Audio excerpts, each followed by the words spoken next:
plug and plug it back in. And see what you did.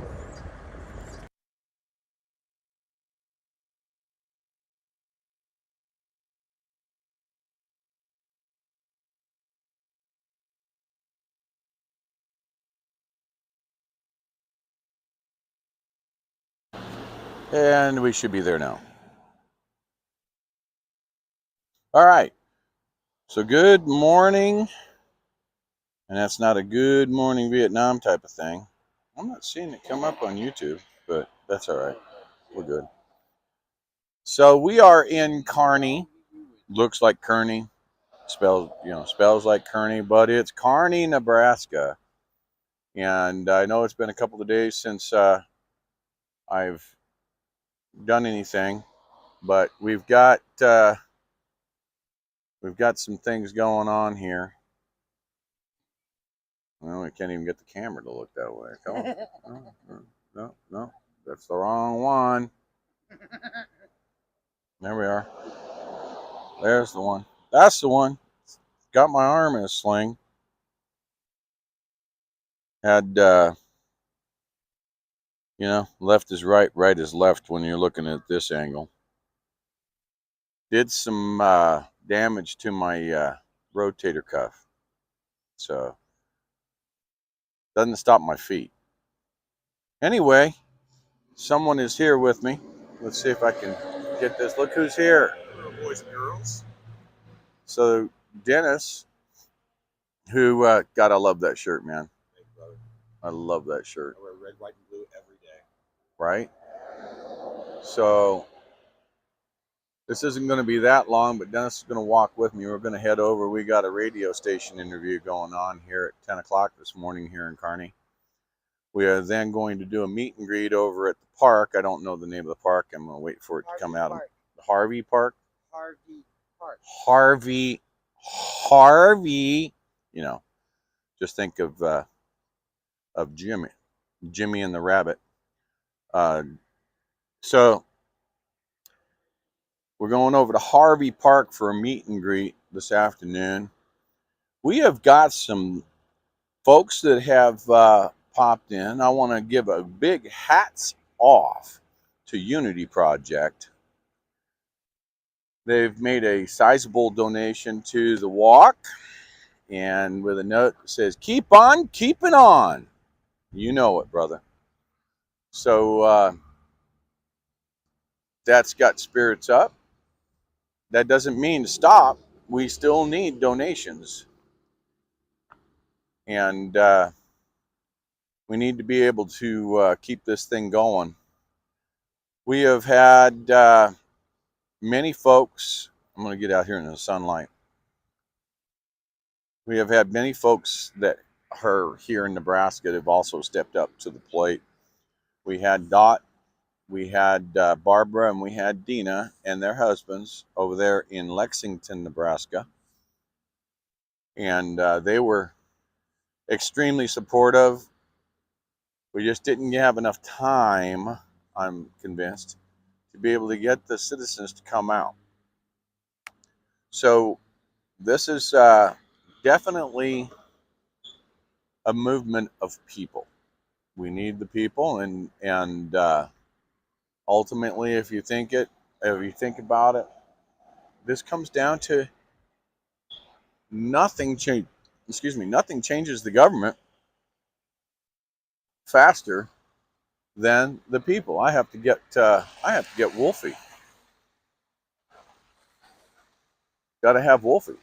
So I almost walked off without Wolfie, man. So it's on my bed at the back.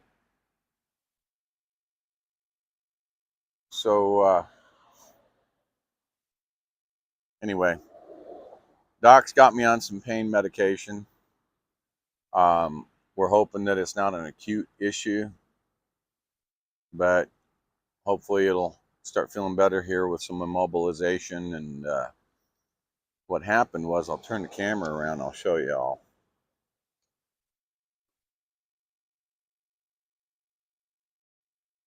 So Look at this. This is Dennis's rig here. Thank you, Now, how brother. you gonna carry? Okay. Never mind. Yeah. You see this door right here on the trailer? You see a pin right there. That's a locking pin. It holds the door in spot. And what had happened one day is yours truly had gotten in there to get something, and that lock, I didn't relock it. It was in Delta, Utah,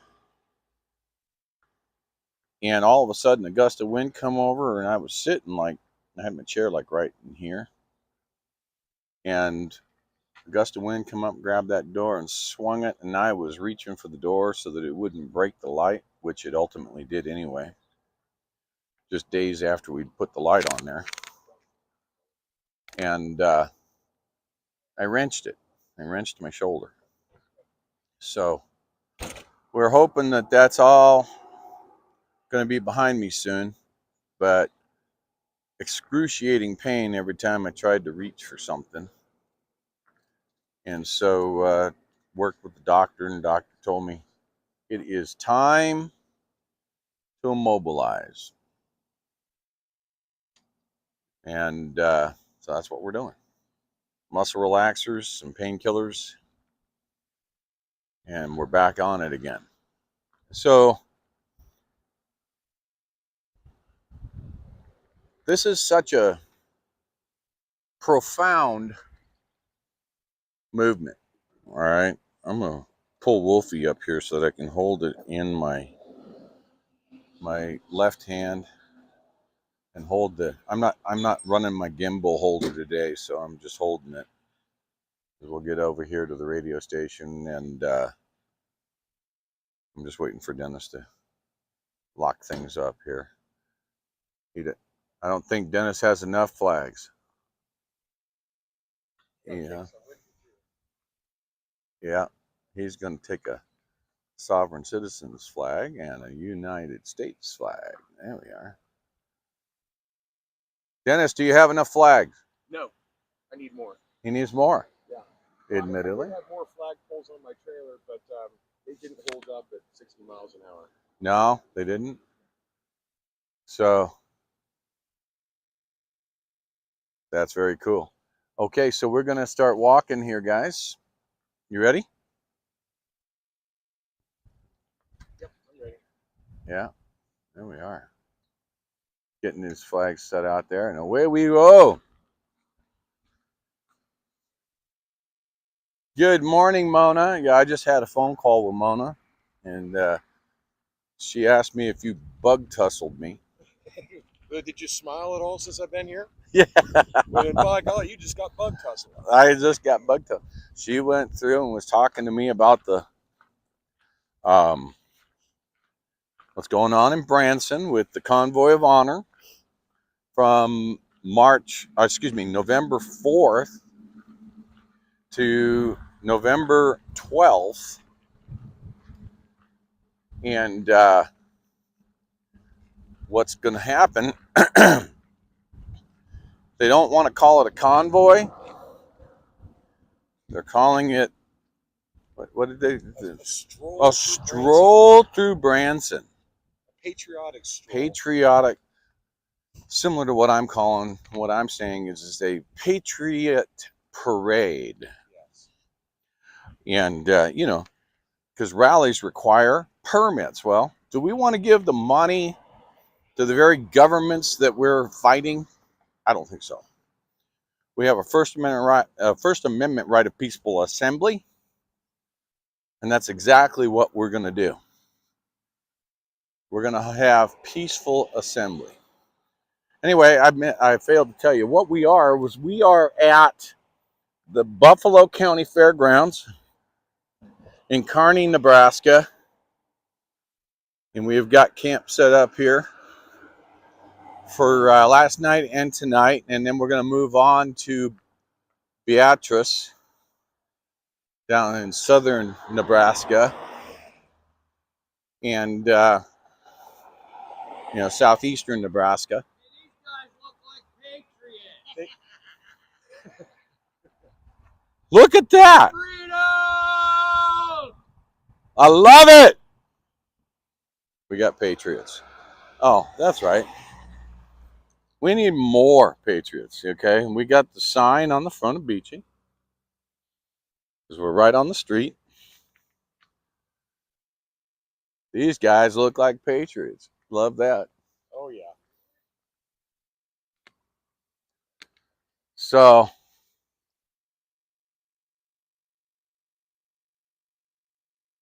yeah, we'll head on over here. I just Dennis, spent the I'm going to weekend hand you the mic, Dennis. And without saying anything that'll get me taken off of YouTube, why don't you say what it is that this whole movement from the beginning means to you? what it means to me. I don't. That's not an easy question because it means kind of everything. It's okay. We've got a long walk. Yeah. Okay. All right. Well, I mean, I'm not a political person. I've never been involved in politics before. Not even interested. To me, it's always been kind of a big joke because I watch when I see all this stuff going on in the world. Ever since I was a kid, all the political stuff. To me, it was like watching a political version of the WWF Wrestling Federation. This guy, this side sets this side up for a win, that side sets that side up for a win, and nothing really changes. So I never really participated. But then in 2016, when I watched that election, and I just watched it, I didn't participate. I didn't participate in any elections ever before. But when I watched that election, I watched how everything went down and how they were doing things. I started paying attention a little bit more. And I still didn't realize what had changed when Hillary lost. And it didn't, but what I can tell you is all of a sudden my VA benefits were better. The VA totally changed after Donald Trump took office. My business was doing great. I was making more money than I ever made before in my life. I was doing great. Long story short, this next election cycle came up, and I was watching just like I always do, just paying enough attention to know. And I saw all the deceptions going on. And I still really wasn't in tune like I am now. I mean, I was still clueless. One of the sheeple, I guess I would have been called. And, well, I watched the election. I did vote in that one, but the only reason I voted was because I recognized all the lies that were being said and the half-truths that were being used. So I thought, well, you know what, I better participate in this one, so I did. And then come January 6th, I thought, well, you know what, everybody talks about Donald Trump rallies and stuff. I said, I'd like to see the man speak one time, just once while he's still president so I can say I did. Mm-hmm. Well, when I went there, it was the first experience I ever had with meeting a crap load of patriots all at the same place. And they started telling me things I'd never heard before, and I was like, yeah, whatever. And anyway, obviously January 6th happened like it did. By the way, I didn't participate in anything aggressive whatsoever. I left as it was starting, not because it was starting, because the group of people I was with, once they found out Pence wasn't doing his thing, wanted to leave just to be gone. Mm-hmm. Anyway, then all this COVID stuff really started. I mean, the COVID stuff had been going on for a while. I've been fighting against that just because, I don't like my rights taken away. I'm a Marine. I fought for rights. I fought for the Constitution. Even at the time, I didn't even know what I was agreeing to swear an oath to, because I was just a dumb kid who just needed to unscrew up my life. But then you start to see how big the problem is, and it's not just our government. It's all the governments across the world right now, and I guess I'm just lucky I'm one of the ones awake. But when the convoy came through, I'd been arguing with my health department commissioner, all the stores in my area, anybody and anyone who tried to make me or suggest I wear a mask or suggest I take a shot, when they actually knew nothing. And anyhow, when the convoy came through, I was sick and tired of sitting there in front of my TV, typing away. I was one of those keyboard warriors trying to share information everywhere. So when the convoy came through, I'm like, you know what, I'm gonna go and at least show support for a weekend and go back to work on Monday. Well, it was the best experience of my life, hanging out and meeting some of those people, being around people that think the same, and not literally the same bots, but along the same lines of our rights are being taken away. Nobody's doing anything about it, not even our own government. So, well, if anything, the government from us, right? Yeah, it is still. Yeah, it was. And I mean, it became kind of apparent as you start doing a little bit of research that this whole thing was planned. And it wasn't just about the election, although they did use it to manipulate the election and the people around the elections. But obviously, it's bigger than that, because, in your opinion, in my opinion, yeah, okay, just to keep the YouTube sponsor, it is my opinion. YouTube folks happy. In my opinion, Uncle Sniffy Joe just talked about how the pandemic's over. We can all see the pandemic's over. There is no pandemic, in my opinion. But yet nobody's talking about ending this Emergency Powers Act. And the ones who are talking about it aren't getting enough support. So that's where we come in, because we got to make them know that nice horn honk. Love horn honks. I love them. That's part of what keeps me going, makes it so I can't quit. All the people that come out and support us and tell me they appreciate what I'm doing, even if sometimes I don't even know what I'm doing. We have to ad-lib this day by day. And it's so important for us to let people know that change never happens on the back of a few. Change occurs, and you as a Marine know this. Change occurs with the people. Yes. Change occurs with masses of people. So that's what we're trying to do out here. We're trying to get the people involved. Yeah, there was a lot of people that were on those bridges for us in the trucks. But what is your opinion of what you think they might have wanted us to do under the convoy? It seemed to me that basically everybody was just hoping that we'd go to D.C. and the problem would be solved. But we just didn't. We had a lot of support from viewers and watchers and bridge waivers. And don't get me wrong, a lot of those bridge waivers didn't expect to get sucked along, but next thing they know, they're following the convoy all the way to Hagerstown, living out of cars without being prepared for it. Right. But ultimately, even to this day, I mean, I get a lot of people that watch what I do, they notice what I do, they don't comment, they don't say anything, but then when I see them, they tell me how much they appreciate what I'm doing and tell me to keep doing it, but they don't come join me. And I mean, I get it. A lot of people have.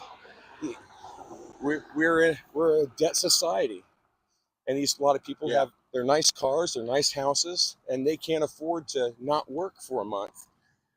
But what I'd like people to realize is you don't have to go to Hagerstown. You don't got to go to D.C. You don't even have to go to your state capital.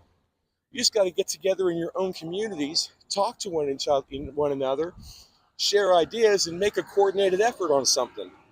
Right. We got the CRT in schools. It's all over the country. Oh my God. Yes. I don't care what county, what state you're in. If you're not fighting against CRT, whether you got kids in school or not, you should be doing that. Now, keep in mind, not one store has tried to force me to wear a mask, except for one, and I just never went to that store again because I don't like that store anyways. Nobody's forced me to get vaccinated or lose my job. Nobody has forced me to do anything. I'm out doing this for other people that won't fight for themselves because they can't. Exactly.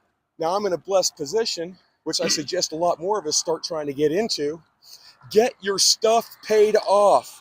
Stop racking up credit card debt and car payments that you don't need. If you got a car payment, double up on them payments. Get it paid off. Because as long as you're a debt slave, you aren't free to do the things that you want to do, to include just walking down the road here with Grey Wolf to go to a radio station. If I had a bunch of debt, I couldn't do that. I've got an insurance payment and a cell phone bill that are directly taken out of my account. That's the only bills I have. Mm-hmm. Now, keep in mind, I don't have a house. I effectively have become somewhat homeless, although I have friends that help me out here and there.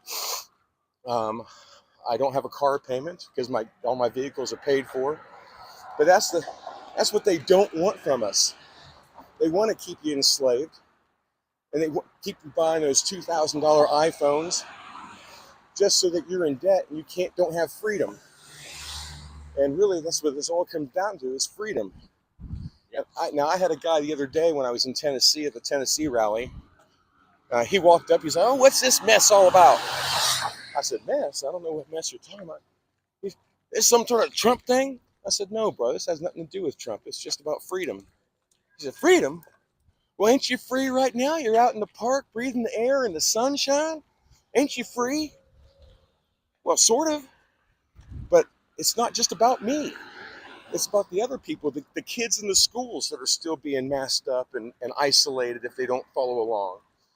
And ostracized. And ostracized. Yeah. My ex-girlfriend, Sherry, she had 2 years to retirement. She's an RN in the hospital.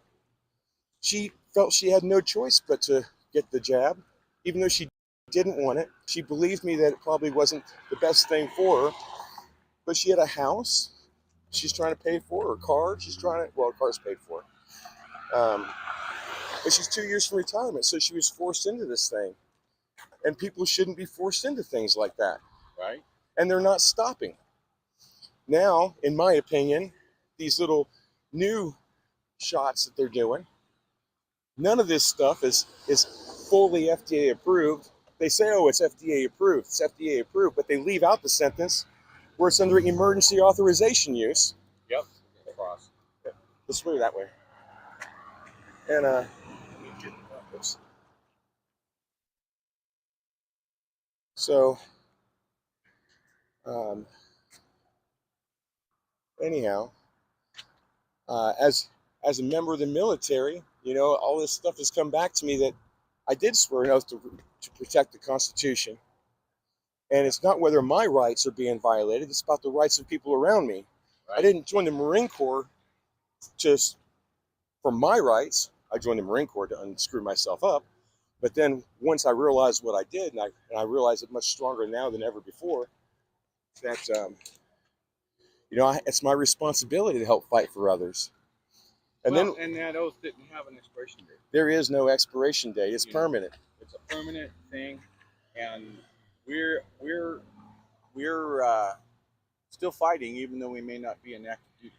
Absolutely. So that's what we've got. Brethren out there, what is your thoughts about all of the military members that are being discharged for not taking the jab?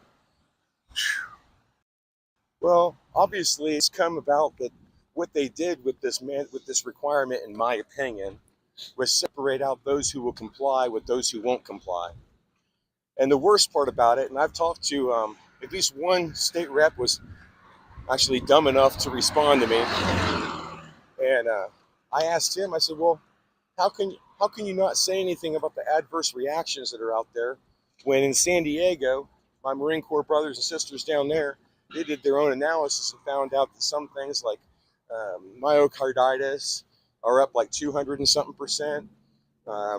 Spontaneous abortions up like 600%. I mean, don't quote me on those numbers. It's more than 10%. Pericarditis, the Bell's palsy, Guillain-Barré syndrome, whatever you want to call it. Yeah. All these things are up, and it's provable, and nobody's talking about it. Not Rose Bar, that's the place. Yeah. But yeah. There's a bunch of issues, and then Bell's palsy. Bell's palsy. Yep. So, man, I have a hard time understanding why they would do this to people. But of course, you look back in history, the military has been experimented on for a long time. Yeah. You signed the contract. Yeah. What's interesting is over 50,000 military members have been discharged. Some under a dishonorable. and there is no appeals process for them to get their benefits or to gain re-entry into the military service. I hope that changes. So this is a fight we all need to fight. We have the state of emergency is more than just mandates. The state of emergency is getting rid of people's rights, even their constitutional rights, to even be able to hire a constitutional lawyer in some cases to defend their basic rights by the Constitution. And should you really have to defend your basic rights of the Constitution? Shouldn't they just know that your basic rights and leave you alone? Exactly. So these are, we're going to go down this road to Central and then go left. Okay. And see, that's the thing. People are, they're thinking that this is a democracy. The United States is not a democracy. So when President Biden sits up there, before I go there, President Biden called a Coast Guard swimmer the other day that was down rescuing people in Florida. Congratulated him for saving all these people. Okay? Problem is this. Any day now, that swimmer is going to be discharged for his refusal to take the jab. Yeah. So, talk about a blunder. Yeah. These are things that we need to fight against. We need to fight against the forceful jabs, or you don't have a job. So when these people say to me, what freedoms have you lost? Well, about our freedom of choice. We have a freedom of choice to be able to decide what goes into our bodies. And you're being told that you can't have a job if you don't let a serum go into your body. And if you're serving the country and you refuse, you're ostracized, your benefits are thrown away. You could be in the service for 15 years. You decide you don't want to take the jab, and all of a sudden you don't get any of those benefits. Well, I'll tell you, if this happened while I was in the service, and looking at my life, looking back now at all the benefits I wouldn't have, I mean, my VA benefits, which has helped me immensely. Just having an honorable discharge, it almost guarantees me a job anywhere I apply at. Yep, on your DD-214. Yep, and I couldn't imagine having that all taken away from me right now. I would, it'd be rough. It'd be rough. No doubt about that. What a way to ruin people's lives. Well, look at the doctors, the nurses. Those that were on the front lines when this all started in March 2020, are all of a sudden, get this jab or lose your job. I know nurses that have emailed me that have lost not one job, but two, because they refused the jab. But that doesn't even start to speak to the VAERS database, for instance, where they're not even reporting a lot of the vaccine injuries to the database. Well, from what I understand, there's actually about 50 people that work in VAERS, so they're so far back, it could take 9 months to a year, and the incoming reports are coming so fast they can't keep up with them at all. Well, that's an excuse, because a lot of the database updates come from the actual providers. The providers out there, the hospitals, and the clinics, they're the ones that are logging into that database in a portal and entering the data. So Well, apparently these people are supposed to verify everything before it makes it onto the database. I don't know if maybe they added them in between and took something out. Well, of course, it's a bureaucracy layer, right? Oh, yeah. So it's like, okay, did that person actually have an adverse reaction to this? Who the hell are you to say that? You know, that's what I say to them. You're not there. That medical professional that's typing into the keyboard in the originating location is the one that's there. They know what happened to that individual. That's why they wrote the report the way That's why they wrote it up. But you're questioning their reports now? Not good. Not good at all. You know what the leading cause of death in Canada is right now? What is it? Unknown. Yeah, isn't that great? Unknown kills more people in Canada than anything else. Yeah. How about the fact that the CDC, the FDA are in cahoots saying that morticians are not and embalmers are not allowed now to report on the deaths? How about that? They don't want them talking about the blood clots, huh? Yeah, those nice, long, stringy 12-inch blood clots. Yeah, that don't just break up with blood thinners. Right. No chemical that they've subjected them to causes them to break up. It looks a lot like tapeworms, you know? Yeah. But in your veins. When I first saw that, I was, you know, there's so much misinformation out there that I don't trust any of it, which side it comes from anymore. So when I first saw that, I was very skeptical. But I have a friend, I used to sell cemetery property. Mm-hmm. And so I still know a couple people, and he confirmed that it is happening. It's real. Well, that's on the medical side of things. But then there's the money side of things that have to do with the state of emergency. Oh, well, yeah. Okay? The state of emergency allows for billions of dollars to be shuttled through to these big pharma and into the medical industry, which is why I don't even trust the hospitals, because they're sitting there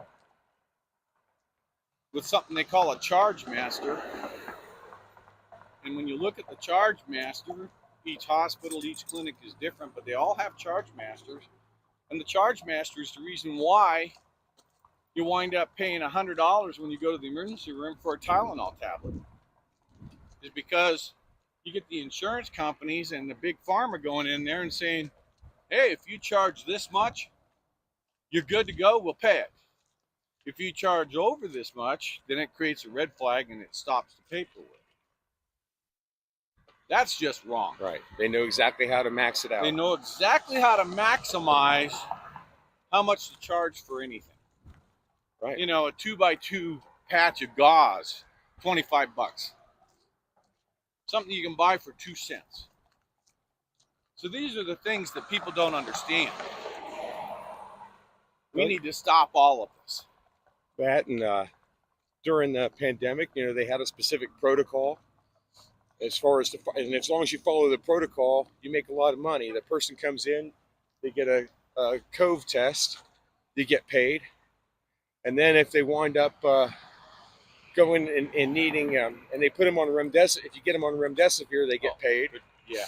But then when remdesivir starts shutting down your liver and kidneys and filling your lungs up with fluid, they say, oh, now he's got COVID pneumonia, in my opinion, and then they get paid when they put them on a ventilator. Yeah, when the reality is they quit testing for influenza A and influenza B in 2020.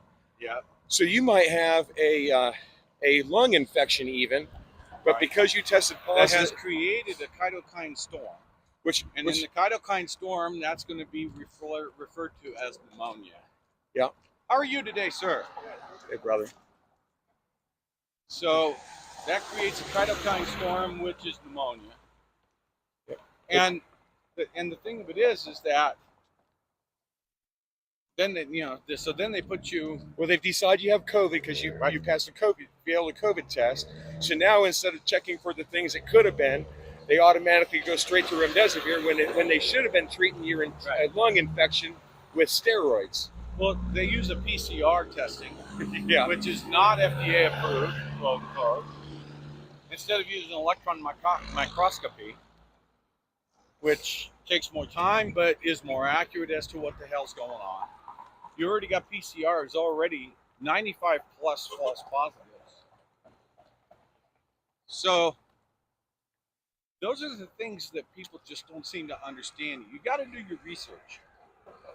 Well, they keep on all the things that I say. Sometimes they block off as misinformation. You know, like when I say that the COVID-19 has not been isolated. Yeah. It to this There's day. no isolated specimen. And I've heard the analogy. You probably heard it too. If I have a piece of horn, and I want to say it's a piece of unicorn horn, don't I first have to have a unicorn to get the DNA sample from to prove that it's actually a unicorn horn? I love it. Yeah. Yeah. So, you know, every virus known to man is sitting on cryo in the basement of the CDC, except SARS-CoV-2. Isn't that amazing? Yeah. So, yep. Well, I brought some. And how do you have? Go ahead. How do you have an actual pathogen when there is no? Thank you, sir. When there is no isolated specimen on file, you got no baseline. Nope.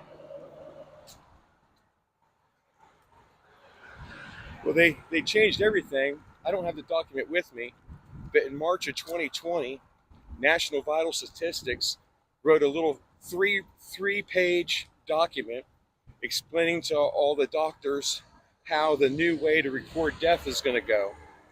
That actually started with what they called the 7 Alpha and 7 Bravo classifications out of WHO, and back in 2020. So by default, you know, they're telling doctors you can't leave, you know, you've got to have one of these 2 classifications, but either one could be interpreted as being C19 positive. Well, it literally says that if someone tests positive for COVID and or they had symptoms of COVID, that COVID should always go on the very bottom of the death certificate, which the bottom of death certificate statistically affects the national statistics on what the cause of death is. Right. And now I printed out the doctor's manual for writing death certificates, right, which is about an inch, about 3/4 of an inch thick. Yep. And inside of this thing, it gives examples of the death certificates, kind of like the National Vital Statistics gave one too. Right. But now you see in the doctor's book, like they didn't have SARS-CoV-2 back then, but guess what they did have? SARS-CoV-1. Yeah. And you can see right plain as day on one of the samples that the person came in on the death certificate. On top is SARS-CoV-1, which led to a lung infection or something, which led to a heart attack, which leads to a cytokine storm, which leads to the pericardium being filled with fluid. Then you have congestive heart failure. Exactly, and congestive heart failure would have been on the bottom as the actual cause of death. Right. SARS-CoV-1 would have been the initiator, but the actual cause of death was this. Right. And the reason that's important is because you have to take in consideration, what if that person was a smoker, a drinker, a cancer patient? And so, you know, SARS-CoV-1 initiated it, but it was the other events in their life that actually caused the death. Yep. And now with the SARS-CoV-2, with the new thing, it literally says it's always supposed to be at the bottom, because ultimately that's going to be the cause of death no matter what. And that's why you get... Even though the cause of death was something else, and they may have had it in their system, but... Well, now there's a report that came out that they were asking, well, why are all these cancer patients that are dying listed as COVID-19 deaths? Exact same reason, because they are told, and if they put it on the bottom of the death certificate, that's more money in their pocket. Yeah. That's why motorcycle accidents, COVID-19 death. Right. You have a with COVID or a from COVID, you know. Because they're literally getting paid to put it there. Yeah. There you go. See, and or being told if they don't, they're going to lose their jobs. Yeah.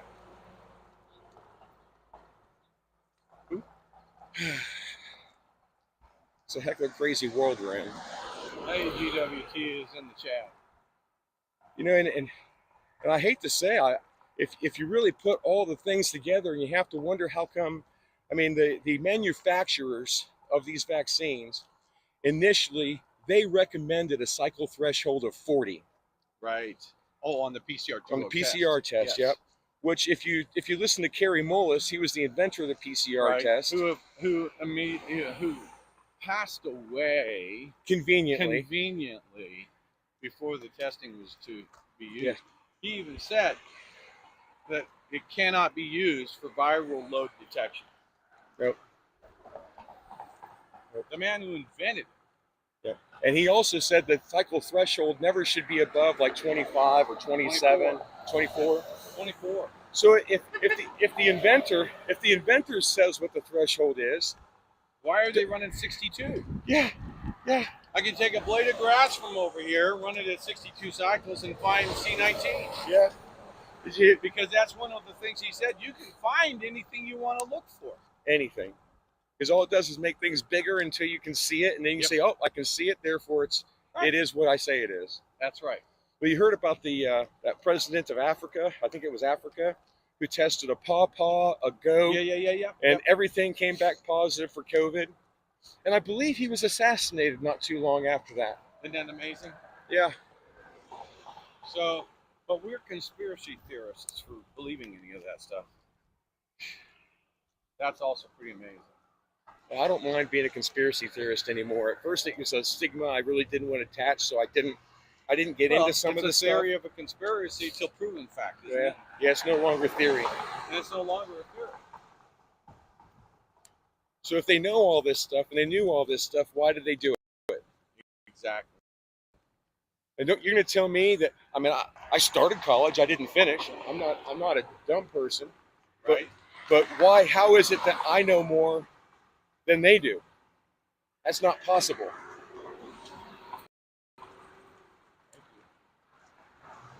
People are so friendly. Oh, yeah. You know, I'm still, to this day, since March 4th when I started, 25 middle fingers and 500,000 honks. Hey, brother. Mostly friendly. Yeah. So this is Central. So we're going to cross here and head down Central. The radio station is down about a block and a half. It's unfortunate, but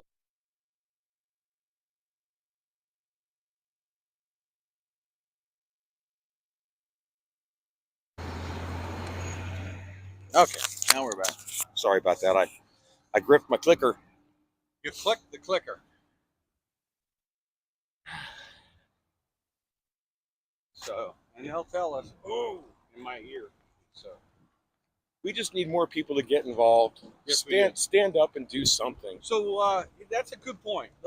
Let's follow that lead for a minute. Okay. If you look at the history of the United States, we need to click a button over here. If you look at the history of the United States, oh, maybe it's automatic.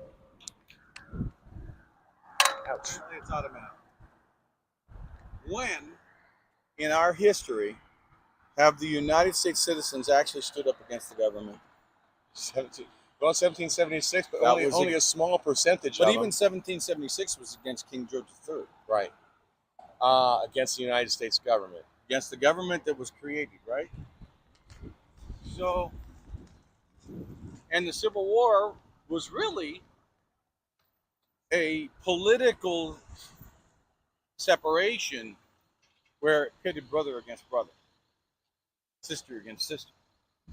So that wasn't the people to the government. That was the government dividing itself between what was prior to the Civil War was a single party mechanism that had become a two-party mechanism with the advent of President Lincoln being the first Republican president. Right. See. Well, now, don't get me wrong, and you might be more familiar with this than I am, because I'm still learning a lot of stuff, but also was not about the same time that they incorporated the United States, basically taking it from a land status to maritime law? Well, That's got a lot of theory, but in reality, you need to look up the congressional record for the Act of 1871. Okay. Okay, the Act of 1871 was the 41st Congress, 18th President of the United States, Ulysses S. Grant. And now you look up that act and you'll see exactly what it is. I don't want to get into that on the stream because it'll get us in trouble. When we get back, I'll have to write that down. Yep. So you look up the Act of 1871 on that. I'll continue to question that. But the main thing is question things, and talk to people, because that's how you find things out. It's like, like these people are saying, you're questioning the science. Well, that's what science is. Right? You question you everything. You start with a hypothesis, which is a question in every scientific experiment. Exactly. What's the house number or the street number on this? 2313. Where I'm supposed to go? That's where we're at. Yeah. I don't know where we're supposed to go. Okay, so we got one more block. It's in this next block. 223. So it's on this side of the street. All It's right. nice that they agreed to have you on. Ignore.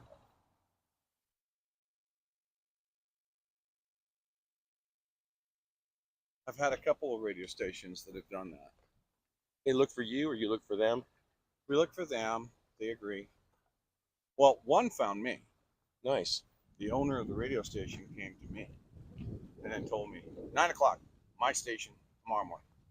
There it is, KGFW, right here. Yeah, I consider that progress. If at least sometimes they're looking for you, that's a good thing. Yeah, well, he found me out. So, this is where we are. Take that. Yep. Oh. Sorry about that, folks. Mic drop. Mic drop. I literally dropped the mic. Isn't that so cool? This is where we are. News Talk, KGFW, 1340 AM and 96.1 FM. Flag? No. I scared myself. Scared yourself. I saw that pole without the flag on. Time. Let's take a look and see what time it is. Oh, look at that. We're 10 minutes late. Oh, well. We tried. So, okie doke. We'll come on in here. Got that? Very cool. So, I'll tell you what, Texas, why don't you take us into an ending and we'll end the stream now. So, thank you so much. Catch up a little bit later, folks.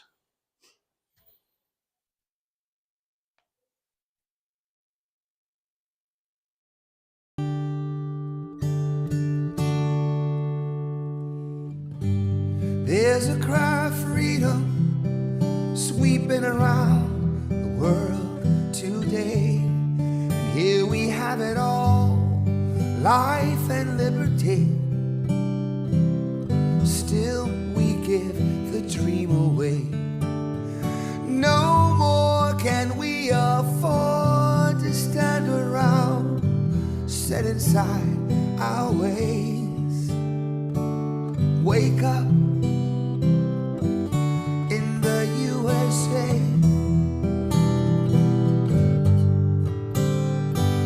Wake up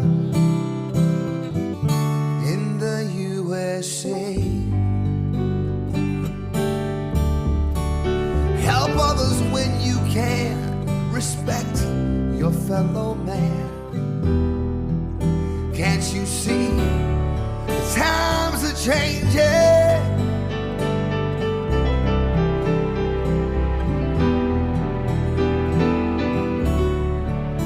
When priorities are wrong, we've got to stand up strong and rearrange them.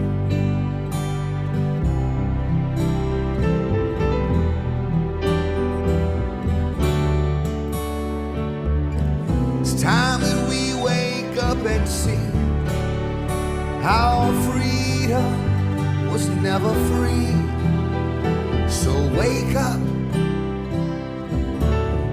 the USA.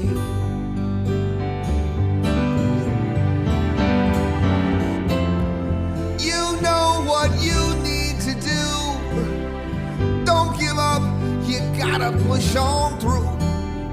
Quit closing your eyes, pretending that you don't see.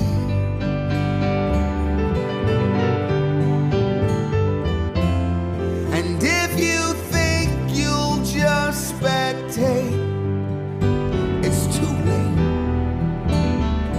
We all live here together, from sea to shining sea. Now there's a cry of freedom sweeping around the USA. No one can take the sunlight or the breeze. No one can turn our blue skies gray. Now everybody join together with me as I pray. Wake up in the USA.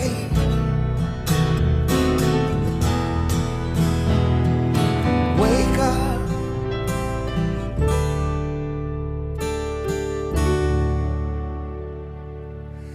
In the USA.